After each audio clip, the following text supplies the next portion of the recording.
UP विधानसभा के उपचुनाव का रण लगातार जारी है। न्यूज 18 पर आप एक बड़ी कवरेज भी देख रहे हैं। आपको सबसे पहले बुलेटिन में बताते हैं वोट प्रतिशत इस समय तक का।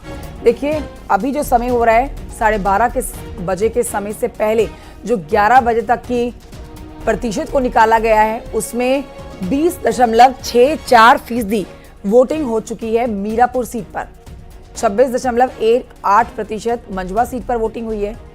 20% से ऊपर खैर सीट पर वोटिंग हुई है। आप ये जान लीजिए 19.18% जो वोटिंग हुई है वो फूलपुर सीट पर हुई है। कुंदरकी सीट पर 28.4% की वोटिंग, करल सीट पर 20.71% वोटिंग, कटहरी सीट पर 24.28% का मतदान और गाजियाबाद सीट पर 12.87% मतदान हुआ है। अंत में आप जानिए सीसामऊ सीट का मतदान प्रतिशत 15.91% मतदान सीसामऊ में हुआ है।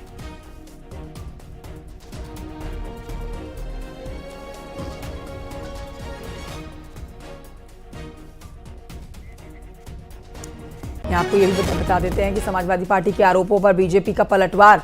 समाजवादी चाहती है कि फर्जी मतदान हो। बीजेपी ने आरोप लगाए हैं, लगातार दबाव बनाने की कोशिश की जा रही है। पहचान पत्र देखने के बाद ही वोट पड़ने चाहिए।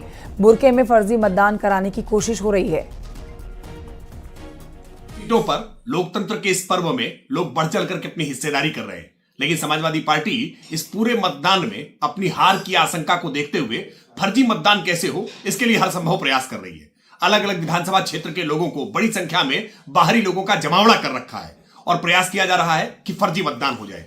इस फर्जी मतदान को रोकने के लिए प्रशासन के द्वारा जो इंतजाम किए जा रहे हैं उस पर जानबूझ करके वो आक्षेप कर रहे हैं, सवाल उठा रहे हैं और बुरके की आड़ में फर्जी मतदान की साजिश रच रहे हैं। लेकिन मतदाता पहचान प्रमाण पत्र देख करके ही मतदान हो, हम निर्वाचन आयोग से ऐसी अपील करते हैं और इसके लिए जो भी आवश्यक कठोरता बरतनी पड़े वो बरतनी चाहिए, क्योंकि किसी भी स्थिति में मतदान की शुचिता प्रभावित नहीं होनी चाहिए। और हमारे साथ हमारे सहयोगी जुड़ गए हैं। कुंदरकी से हमारे साथ इस समय राजीव सिंह है और करहल सीट से हमारे साथ अमित गंजू इस समय मौजूद है और जानकारी के साथ। सबसे पहले चलते हैं कुंदरकी सीट पर। राजीव, देखिए एक तरफ चुनाव चल रहा है, वोट देने की अपील मुख्यमंत्री योगी आदित्यनाथ कर रहे हैं, लेकिन दूसरी तरफ बड़े बड़े आरोप लग रहे हैं। समाजवादी पार्टी बीजेपी पर और बीजेपी समाजवादी पार्टी पर लगातार आरोप लगा रही है और दोनों ही पार्टियों का कहना है कि वोट प्रभावित करने की कोशिश की जा रही है। कुंदरकी सीट से क्या जानकारी मिल रही है? अब देखिए ये कोई पहला मौका नहीं है। हर इलेक्शन में एक दल दूसरे दल के ऊपर आरोप लगाता है और यही कारण है कि एक बार फिर आपको यूपी में हो रहे 9 सीटों पर उपचुनाव में भी चाहे सपा हो या भाजपा हो वो एक दूसरे पर आरोप लगाते हुए नजर आ रहे हैं। ऐसे में अगर चुनाव की बात करें तो कुंदरकी में 9 सीटों में सर्वाधिक मतदान 11 बजे तक हुआ है। 28.54% मतदान कुंदरकी में हो चुका है। आप देख सकते हैं कि इस वक्त भी लोगों के लगातार पहुँचने का सिलसिला है, क्योंकि दोपहर का वक्त है तो लोगों की जो रफ्तार है वो थोड़ी थमी है। कुछ लोग यहाँ पर पहुँचे हैं मतदान करने के बाद, हम उनसे बात करेंगे। और कुछ लोग यहाँ पर हैं। आप लोग मतदान करने आए, किन मुद्दों को लेकर वोट करेंगे, क्या सोच के आए हैं आप लोग, कुछ बताएंगे? फूल पे लगाएंगे। फूल पे लगाएंगे हम। ऐसा क्यों? फूल पे क्यों लगाएंगे? हमारे भैया हमारे वो बीजेपी को लगाएंगे बेटे। हाँ, हमारे वो बेटे हैं। अच्छा, हाँ हाँ। आप बीजेपी को? अच्छा, ठाकुर रामवीर सिंह को। अच्छा, ऐसा क्यों? क्योंकि वो हमारे रिलेशन के जान पहचान के। अच्छा, वो परिचित हैं इसलिए वो वोट करेंगे। और भी कुछ लोग हमारे साथ मौजूद हैं, उनसे बात करेंगे। आपने वोट डाल दिया है कि क्या मुद्दे हैं यहाँ के, किस लिए कौन लोग वोट? मतदान सर बिल्कुल सही चल रहा है, किसी तरह की कोई दिक्कत नहीं है, इसीलिए रामवीर जी को वोट कर रहे हैं। ऐसा क्यों, दूसरे को क्यों नहीं? रामवीर जी बहुत बढ़िया, विकास के मामले में बहुत बढ़िया है।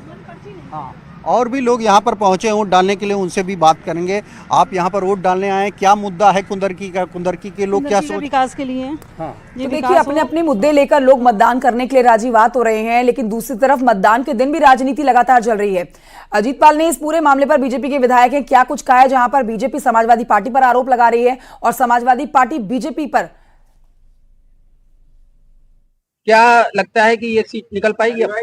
देखिए आज जो केंद्र सरकार की योजना और उत्तर प्रदेश सरकार की योजनाओं का लाभ इस गाजियाबाद को मिल रहा है, उसी का नतीजा है कि आज गाजियाबाद की जो सदर सीट पे उपचुनाव हो रहा है, ये एक ऐतिहासिक जीत के साथ संजीव शर्मा विधानसभा में जाएंगे। उपचुनाव हो रहे हैं 9 सीटों पर, क्या लगता है कि 9 की 9 उत्तर प्रदेश के आदरणीय योगी मुख्यमंत्री जी के द्वारा किए गए कार्यों के कारण और कार्यकर्ताओं का मनोबल और कार्यकर्ताओं की मेहनत आज उत्तर प्रदेश की 9 सीटें भारतीय जनता पार्टी जीतने जा रही है। जनता विकास के नाम पर वोट देने की बिल्कुल विकास के नाम पर और देश को तरक्की की राह पर ले जाने के लिए जो आज विकसित देश बनाने का संकल्प आदरणीय मोदी जी ने लिया है, जनता पूरी मोदी जी के और आदरणीय योगी जी के साथ। लाइन पार की जनता कह रही है कि सड़कों की मरम्मत ढंग से बराबर नहीं हो पाई है। देखिए ये विषय विरोधियों का है, खाली इतने कहने से काम नहीं चलता। पूर्व में भी और अन्य लोग रहे हैं क्या कि उन्होंने कोई विकास कार्य किया, लेकिन जहां तक संजीव शर्मा की बात करेंगे, संजीव शर्मा एक कार्यकर्ता है और कार्यकर्ता होने के कारण वो अपने सभी साथियों का दुख और सुख जानता है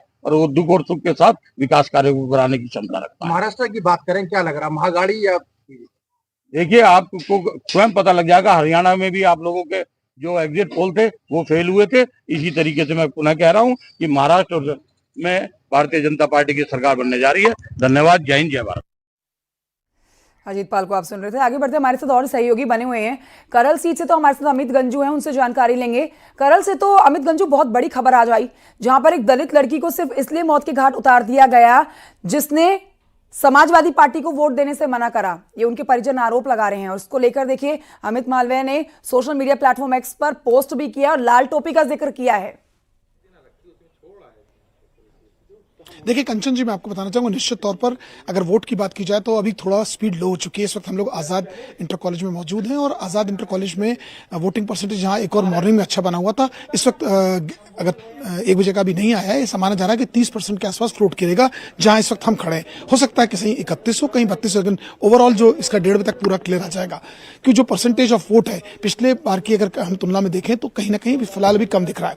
और बात रही है जिस हत्या की बात हुई, जिस दलित युवती की हत्या की बात की जिसमें समाजवादी पार्टी के नेता और या कार्यकर्ता का नाम इसमें सामने आ रहा है, जिसे पुलिस ने अरेस्ट भी कर दिया, उसके 3 लोगों को और पूछताछ के लिए हिरासत में लिया गया। ये पूरा मामला बड़ा सेंसिटिव माना जा रहा है और इस चीज को अभी हाइप ना किया जाए, इस चीज को एक्सटेंड ना किया जाए, इस पे कोई माइलेज ना हो, इसलिए पुलिस ने इसको भी होल्ड आउट करके रखा है। इंट्रोगेशन स्टार्ट है और उस क्षेत्र को पूरा छावनी में तब्दील करके रखा गया है, क्योंकि इसका इम्पैक्ट इलेक्शंस पे नहीं पड़ना चाहिए, इसका इम्पैक्ट वोटिंग पर नहीं पड़ना चाहिए, इसका इम्पैक्ट वोटिंग परसेंटेज में नहीं पड़ना चाहिए, इसका इम्पैक्ट लोगों के जहन में नहीं चाहिए, इसका इम्पैक्ट उन लोगों पर नहीं पड़ना चाहिए जो वोट कास्ट करने के लिए, क्योंकि वोट एक अधिकार है। 5 साल में एक बार मौका मिलता है, तो हर व्यक्ति के जहन में बात है कि अब बढ़ चढ़ के इस पर हम हिस्सा लें।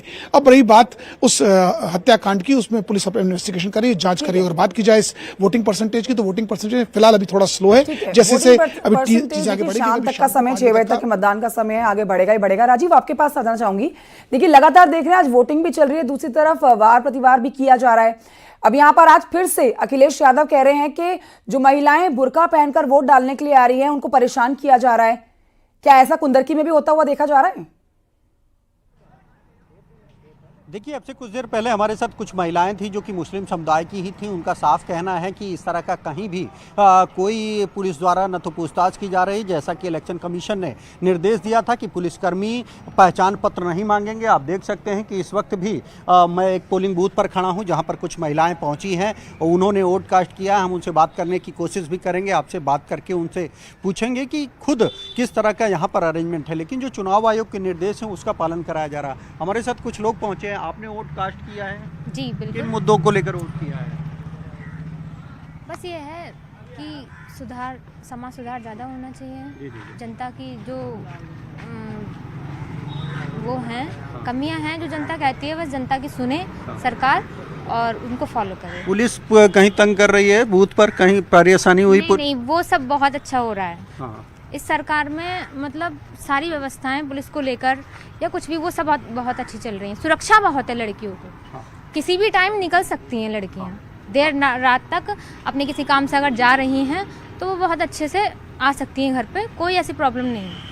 व्यवस्था बहुत अच्छी है। तो जैसा कि आपने खुद सुना कि ये यहाँ पर वोट डालने आई थी, उन्होंने खुद बताया कि कहीं भी पुलिस किसी को तंग नहीं कर रही है। और आप देख सकते हैं कि पुलिस जो कर्मी हैं वो दूर खड़े हैं और कहीं भी उनके द्वारा पहचान पत्र चेक नहीं किया जा रहा है। दूसरी ओर जैसा कि चुनाव आयोग ने निर्देश दिया था, उसी निर्देश के तहत यहाँ पर वोटिंग कराई जा रही थी। तो कुल मिलाकर लगातार कुंदरकी में वोटिंग जारी है और सर्वाधिक वोटिंग इस वक्त कुंदरकी में 9 विधानसभाओं में से सबसे ज़्यादा वोटिंग कुंदरकी में ही हो रही है। चुनाव आयोग ने ये स्पष्ट किया था कि पुलिसकर्मी कहीं पहचान पत्र नहीं मांगेंगे। किसी भी बूथ पर आपको कोई पुलिसकर्मी पहचान पत्र मांगता हुआ नजर नहीं आएगा। कुछ और महिलाएं हमारे साथ हैं, उनसे भी बात करेंगे। आप बताइए कि हाँ, तो आप देख रहे हैं कि यहाँ पर जो महिलाएं निकल रही हैं, कुछ लोग जो हैं वो बोलने से संकोच कर रहे हैं। लेकिन किसी भी बूथ पर इस तरह की महिलाओं द्वारा या फिर किसी अन्य द्वारा शिकायत नहीं की गई। ये जरूर है कि जो पॉलिटिकल लोग हैं वो जरूर आरोप प्रत्यारोप एक दूसरे पर लगाते हुए नजर आ रहे हैं। कोशिश यही है मुरादाबाद प्रशासन की ज्यादा से ज्यादा मतदान। तो कुंदरकी भी आऊंगी राजीव मैं आपके पास। वैसे तो कुंदरकी और करल ये दोनों ही सीटें जो हैं समाजवादी पार्टी का गढ़ सीटें हैं। यहाँ समाजवादी पार्टी की नींवें बहुत पक्की हैं, सालों साल पुरानी नींवें हैं, ये इनको हिला पाना बड़ा मुश्किल है। लेकिन करल सीट पर तेज प्रताप यादव, जिनसे आप सुबह बात भी कर रहे थे, वो काफी जोश में नजर आ रहे हैं, अपनी जीत के लिए पूरी तरह से आश्वस्त हैं। पर क्या लग रहा है आपको, आप क्योंकि ग्राउंड जीरो पर इस समय मौजूद हैं, लोग वैसे तो खुलकर बता नहीं सकते हैं किसको वोट दिया है किसको नहीं दिया है, लेकिन इशारों इशारों में बहुत कुछ कह जाते हैं। जैसे राजीव अभी किसी से बात कर रहे थे, उन्होंने बोला कि हम तो फूल को वोट देने जा रहे हैं। तो फूल मतलब समझ आता है कि किस पार्टी का वो जिक्र करने की कोशिश कर रही हैं। क्या लग रहा है आपको, हवा यहां पर इस बार समाजवादी पार्टी की नींव को हिलाती हुई नजर आ रही है, या फिर परंपरागत सीट है ये फिर समाजवादी पार्टी के पास जा सकती है? देखिए कंचन जी, आपने बड़ा अहम सवाल पूछा। निश्चित तौर पर समाजवादियों का एक बहुत बड़ा गढ़ है। सैफई, करहल, ये वो सेंटर्स हैं जहां 99.9% लोगों की जहन में एक ही बात रहती है कि नेताजी की रीत, नेताजी की कुर्सी, नेताजी का साम्राज्य और नेताजी का किला, इस बात को लोग जहन में रखते हैं और पढ़ते चले। मगर अब क्योंकि बीजेपी ने जिस कैंडिडेट को खड़ा किया वो कहीं ना कहीं इनके परिवार से जुड़ा हुआ, इनके रिलेशन से जुड़ा हुआ, इनके ब्लड रिलेशन से तो नहीं है लेकिन इनके फैमिली रिलेशन हैं और रिलेटिव भी है। और ऐसे में उसी कास्ट का व्यक्ति को एक और टिकट, क्योंकि तेज प्रताप पूर्व में भी यहाँ सांसद रह चुके हैं और उनकी भी अपनी एक व्यक्तिगत यहाँ छवि है और नेताजी की सीट है। हालांकि ये बात कहना थोड़ा जल्दबाजी होगा क्योंकि आचार संहिता है, चीजों को हम नहीं बोल सकते, लेकिन यहाँ एक जो किला है बचाने की पूरी एक मुहिम चल रही है, किले को रोकने की पूरी मुहिम चल रही है। और अब वो कितनी सार्थक होती है वो तो जब ठीक है अमित गंजू, आप अपनी बात पूरी करिएगा। इस समय एक बड़ी खबर आ रही है, बड़ी अपडेट अपने दर्शकों को दे देते हैं। चुनाव से जुड़ी हुई, मतदान से जुड़ी हुई, यूपी बीजेपी ने मुख्य निर्वाचन अधिकारी को चिट्ठी लिखी है। बीजेपी ने कुंदरकी और सिसमऊ का जिक्र किया है। बाहरी लोगों को फर्जी आईडी बनाने का आरोप है, तो बाहरी लोग यहाँ लाए जा रहे हैं, फर्जी आईडी यहाँ पर दिखाकर मतदान किया जा रहा है। फर्जी मतदाताओं पर कार्रवाई हो, ये बीजेपी चाह रही है। मदरसों में बाहरी लोगों को ठहराया गया है, पहचान के बाद ही मतदान कराया जाए। अब देखिए ये दुविधा कैसे खत्म होगी, ना सिर्फ बीजेपी बल्कि समाजवादी पार्टी की, क्योंकि समाजवादी पार्टी कह रही है कि यहाँ बीजेपी वोट को प्रभावित करने की कोशिश कर रही है, मतदान को ठीक से होना नहीं दे रही है, फर्जी वोटिंग करा रही है। तो वहीं अब बीजेपी ने भी वो शिकायत कर दी है और बीजेपी यहां पर आरोप लगा रही है। मुख्य निर्वाचन अधिकारी को चिट्ठी लिखकर के कुंदरकी और सिसमऊ इन दो सीटों का जिक्र करते हुए कहा जा रहा है कि बाहरी लोगों की फर्जी आईडी बनाने का आरोप बीजेपी लगा रही है। राजीव लगातार बने हुए हैं हमारे साथ और हमारे सहयोगी अमित गंजू भी बने हुए हैं, उनसे इस पर और जानकारी लेंगे। लेकिन फिलहाल आपको सुरेश अवस्थी क्या कुछ इस मामले पर कह रहे हैं वो सुनिए। हमारे साथ है सीसामऊ विधानसभा से भाजपा के उम्मीदवार सुरेश अवस्थी, जिन्होंने अभी मतदान केंद्रों का निरीक्षण किया है। उनसे जानते हैं कि कैसा माहौल चल रहा है। कैसा माहौल चल रहा है?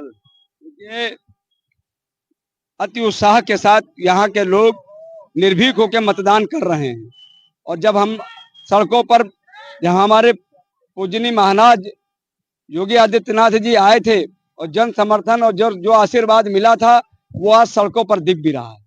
मुझे विश्वास है कि उनके 7 वर्ष की सरकार में जो गरीबों की जन कल्याणकारी योजनाएं नीचे धरातल तक पहुंची है, उस पर उनको आशीर्वाद मिल रहा है और भारतीय जनता पार्टी का कमल का फूल सीसामऊ विधानसभा में खुल रहा है। सपा उम्मीदवार नसीम सोलंकी ने आरोप लगाया है कि उन्हें उनके वोटरों को मतदान केंद्रों में परेशान किया जा रहा है, उनको वोट नहीं डालने दिया जा रहा। क्या कहना है? देखिए, मैं उसके विषय में क्या बोलूं, वो पॉलिटिकल तो है नहीं, लेकिन मैं समाजवादी पार्टी के नेताओं के विषय में बताना चाहता हूं कि ये झूठे मक्कार लोग हैं। जब इनकी सरकार थी, जब अखिलेश बाबू उत्तर प्रदेश के राजा थे, तब उन्होंने अपनी रानी के लिए जो उपचुनाव कन्नौज में किया था, उसको उत्तर प्रदेश की धरती जानती है, हम सब लोग जानते हैं। यहाँ पर उस तरीके की कोई राजनीति नहीं। उन्होंने सारे प्रत्याशियों का नामांकन खारिज करा दिया था और साथ में एक पर्चा हो भी गया था तो रात के अंधेरे में किडनैप कराकर उसको विड्रा कराया था। उत्तर प्रदेश में कानून का राज है।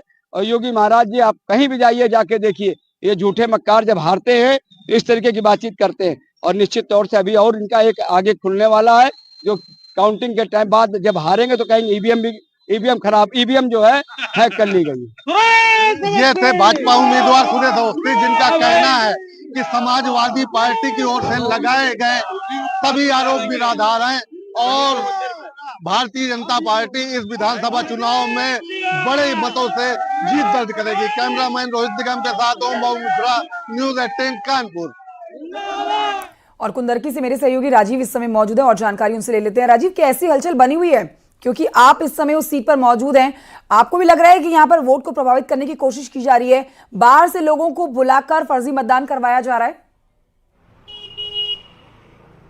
देखिए, जो भारतीय जनता पार्टी ने आरोप लगाया है वो इस आधार पे लगाया है कि पहले अमूमन क्या होता था कि जो ड्यूटी पर तैनात पुलिसकर्मी होते थे वो पहचान पत्र की शिनाख्त करते थे। कई बार ऐसा होता था कि बुर्का पहनकर कई लड़के आदमी भी आकर वोट डालते थे, जिसको लेकर ऑब्जेक्शन किया जाता था। लेकिन क्योंकि समाजवादी पार्टी समेत तमाम विपक्ष के नेताओं ने चुनाव आयोग से ये अपील की थी कि इस तरह की जो कार्रवाई है उस पर रोक लगाई जाए। इस वक्त कुछ लोग हमारे साथ यहाँ पर पहुँचे हैं, वो वोट डालने निकले हैं। उन्होंने ये आरोप लगाया था, जिसके बाद कल मुख्य निर्वाचन अधिकारी ने ये आदेश दिया कि पुलिसकर्मी जो ड्यूटी पर तैनात हैं वो न पहचान पत्र देखेंगे और न ही बुर्का उठाकर किसी की शिनाख्त करेंगे। ये अधिकार सिर्फ और सिर्फ पोलिंग स्टेशन पर मतदान कर्मियों को है। लेकिन जब कभी लाइन लगती है, लंबी लंबी लाइन लगती है, तो ऐसे में हर एक की शिनाख्त कर पाना मतदान कर्मियों के लिए भी संभव नहीं होता और वहां पर विवाद होता है। इस तरह की घटनाएं कई आज सुबह से अब तक देखने को मिली हैं और उसी के आधार पर भारतीय जनता पार्टी ने एक बार फिर मुख्य निर्वाचन अधिकारी से अपील की है कि विवाद चल ही रहा था, लेकिन अब मतदान के दिन भी राजनीति खत्म नहीं कर रही है तमाम राजनीतिक पार्टियां। समाजवादी पार्टी बीजेपी पर और बीजेपी समाजवादी पार्टी पर आरोप आज के दिन भी लगा रही है। अब देखना यह होगा कि 23 तारीख को नतीजे किसके हक में आते हैं। राजीव, शुक्रिया आपका जानकारी के लिए।